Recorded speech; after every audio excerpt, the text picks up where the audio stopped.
আসসালামু আলাইকুম সবাইকে। আশা করি আপনারা সবাই ভালো আছেন।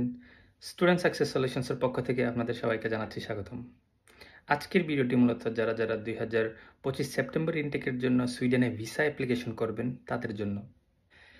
ইতিপূর্বে সুইডেনে ভিসা অ্যাপ্লিকেশন করার সময় যে ব্যাংক স্টেটমেন্ট দেখানো হতো, তার জন্য কোনো প্রকার সোর্স অফ ফান্ডের ডকুমেন্ট দেখানোর প্রয়োজন পড়তো না। তবে রিসেন্টলি যারা ভিসা অ্যাপ্লিকেশন সাবমিট করেছেন, তাদেরকে মাইগ্রেশনস ওয়ার্কের কর্তৃক একটি ইমেল পাঠানো হয়েছে, যেই ইমেলে সোর্স অফ ফান্ড, ব্যাংকের ম্যাচুরিটি এবং ব্যাংকের প্রিভিয়াস ট্রানজ্যাকশন সম্পর্কে জানতে চাওয়া হয়েছে। সো আপনারা যারা ২০২৫ সেপ্টেম্বর ইনটেকের জন্য সুইডেনে ভিসা অ্যাপ্লিকেশন সাবমিট করবেন, ব্যাংক স্টেটমেন্টের বেলায় আপনারা অবশ্যই আপনাদের সাপোর্টিং ডকুমেন্ট হিসেবে সোর্স অফ ফান্ডের যে প্রুফ রয়েছে সেটি আপনাদের সাথে রাখবেন, যেন মাইগ্রেশনস ওয়ার্কের কর্তৃক যখন আপনাকে মেল পাঠানো হবে সোর্স অফ ফান্ডের ডকুমেন্ট চেয়ে, সেটা যেন আপনি সাথে সাথে সাবমিট করতে পারেন।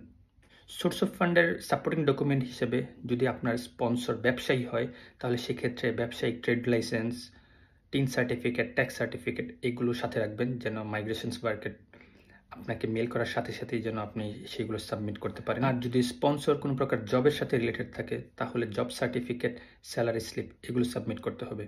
আর আরেকটি জিনিস অবশ্যই মাথায় রাখবেন, আপনার স্পন্সর যে আপনাকে ভ্যালিড ওয়েতে টাকাটা আপনার ব্যাংকে ট্রান্সফার করেছে, তার একটি প্রুফ আপনার সাথে রাখবেন।